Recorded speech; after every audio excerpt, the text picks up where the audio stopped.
We need to understand the difference between expecting a no and accepting a no. You're listening to Prospecting on Purpose, where we discuss all things prospecting, sales, business, and mindset. I'm your host, Sara Murray, a sales champion who's here to show you that you can be a shark in business and still lead with intentionality and authenticity. Tune in each week as we dive into methods to connect with clients, communicate with confidence, and close the deal.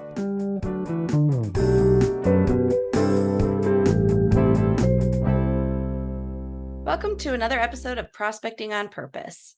Today we're going to discuss a skill that I would put in both the hard and soft category, and that skill is how we handle rejection. This is something that impacts all of us in different areas of our life. And when you're in a sales role as your profession, rejection and that dreaded no can often feel like a roadblock. It can hurt our momentum. It gets us in our heads. And sometimes we start to spiral if we're getting enough no's in a row. But fear not, because today we're going to reframe rejection and learn not just how to handle it, but how to embrace it as a crucial part of the sales journey. It is essential to understand that rejection is not a reflection of your worth as a salesperson or a human being. It is a business decision made by your prospect. And we all know this, but every no brings us closer to a yes. So for this episode, we're going to get into 7 tips to reframe rejection and learn how to embrace the no. And then piggybacking on our affirmations in the face of resilience and staying positive, I'm going to end with an affirmation around rejection. But first, it is important to note that everyone fears rejection. Death and rejection are 2 of the most feared things that human beings go through. And when researching this episode, I learned that it's not a physiological thing. It's a biological thing. We are wired to do everything we can to not get rejected. As we've evolved over time, if we were thrown out of the tribe, it almost certainly meant death. There was safety with our community, safety with our tribe. So if you're thrown out of the tribe for whatever reason, you're going to get eaten by a saber-toothed tiger, whatever other fears are out there. Maybe you starve because you don't have the ability to hunt for food. You get the example. But this makes sense why it's such a prickly topic when it comes up with us, because we've been hardwired to do everything we can to avoid being rejected. And then in a sales role, we're standing in front of someone trying to convince them to buy our product or service. Rejection is just something we're going to have to get comfortable with. So in sales in particular, if we don't learn how to navigate rejection, it can result in some bad habits. It can make us feel like we're in the beginning of the slump or we're not going to be good at this. So this is our brain's way of protecting us.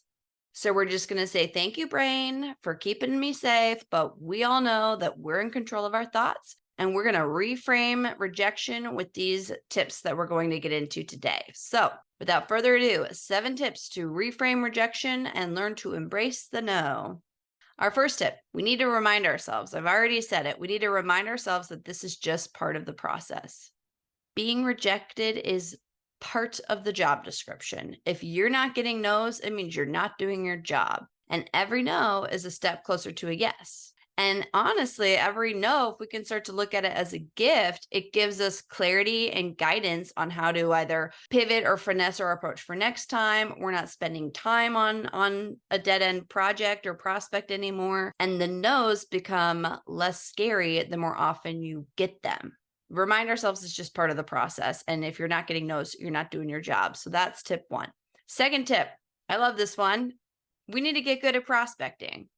We're not going to spend much time on how to prospect because many strategies and tangible takeaways are in this entire podcast. So I will explain, though, why it's important. Prospecting is essentially opening the sale, right? If you look at the sales cycle, prospecting is the number 1 thing. So if you get really good at ensuring that the opening part of the sale is solid, then the rest of your sale is going to be set up for ideally a yes, because we are in the driver's seat. We're taking the client where we want to go throughout the journey. But if we do get the no, if we've opened the sale in the right way and built the relationship and established trust, then the way that we receive the no from the client is going to be a soft no versus a harsh no. And it still leaves the door open for future business, even if you don't win that particular project. So being good at prospecting trickles to the rest of the process, including the point of rejection.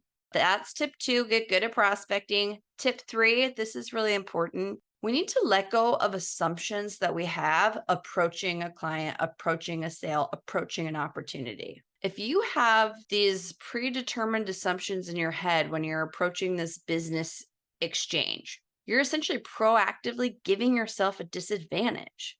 So some examples would be assuming that the client can't afford your product, or assuming you know their needs and their business model, assuming that the person you're talking to doesn't have decision-making power, assuming that they're going to say no right out the gate, so you don't even give it your best effort or attempt to earn their business. Your actions will almost always lead to a no if you let the assumptions you've created run the show. So tip 3, do your best to let go of assumptions of how anything's going to shake out. And that's going to give you the opportunity to be more open to listening, understanding their needs, running the sale better than you would have, obviously, if you approached it, assuming you're going to get a rejection. Self-fulfilling prophecy. Tip number 4, be confident in your ask. If we've run a sales process correctly, with integrity, with going through the correct steps in terms of how we're interacting with our prospect, when we get to the point where we can ask for the order or ask for their business, we need to remember that we've earned the right to ask for the sale. It's like playing the lottery, right? If you don't buy a ticket, you're never going to win. If you don't ask for the order, then rejection is inevitable because you never asked, right? So get confident in your asking.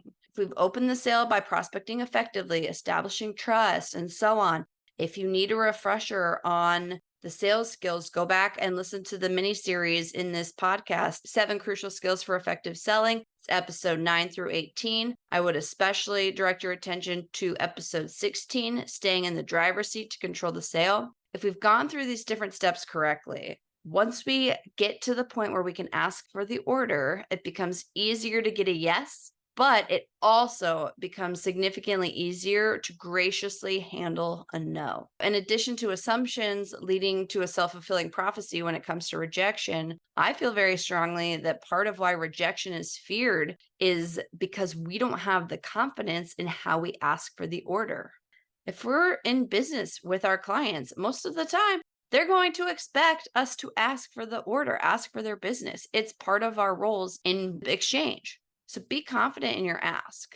And one way to do this is I suggest practicing how you present your pricing, practice your word choices, practice asking for the order until you're comfortable and confident doing it. Sometimes I practice out loud before I hop on the phone or go into a meeting. I'll practice in my car. What is my script and how am I confidently asking for their business? Because part of confidence in asking for the order is that you remain in that confident state, whether you get a yes or a no. A nice summation and transition between our first 4 tips and our final tips here is that we need to understand the difference between expecting a no and accepting a no. I'm going to say that again. We need to understand the difference between expecting a no and accepting a no. So what happens when you don't win the business? What happens when you get the no? You've done everything right and you still got a no. This leads us to tip 5. Accept the no graciously and have your next steps prepared. The last thing you want to do is whine or pout or accidentally roll your eyes or make a snide comment about the competitor that they did select. We get the gist here. But in that same vein, we're practicing asking for the order. I suggest you are prepared and possibly practice how you handle the rejection. A script that you can use, here's a couple that we'll get into, but a script you can use along the lines of, I'm glad you made a decision. I know this was a long process for you, and I'm happy your project's moving forward. If you'd like to maintain the relationship, which I highly recommend, especially if you've put in all this work, you can say, thank you for sharing it with me. Do you mind if I check back with you in 6 months to see if anything's changed?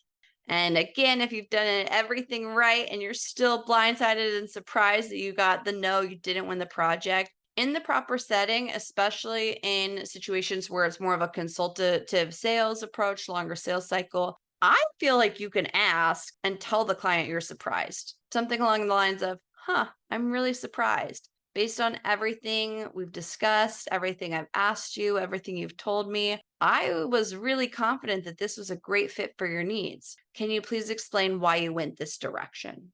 This is a nice opportunity to potentially ask respectfully for feedback when you do get the no. And sometimes if you ask, it may open the door again to still win the business. And this has happened to me a couple of times with the easiest little script. One time I was told that I did not win a project. They were going with my competitor. And my script that I used was, may I ask why you're going with XYZ competitor name? And it turns out that they wanted an 8-year warranty, and that competitor just provided that standard. Well, that was a super easy hurdle. We hadn't discussed warranty length in any of our conversations, and I didn't know it was important to them. So maybe on me, I should have asked that question. But what I responded was, oh, I wish you would have let me know. I can absolutely arrange an 8-year warranty as well. Is your decision truly final, or can I resubmit my proposal with an 8-year warranty? I got pricing and approval for an 8-year warranty. My proposal amount actually increased when I presented it to the client, but at the end of the day, I still won the project with such a simple script. Do you mind if I ask why? May I ask why you went that direction? Just that one extra step is going to give you more data points so that you can pivot and finesse for next time.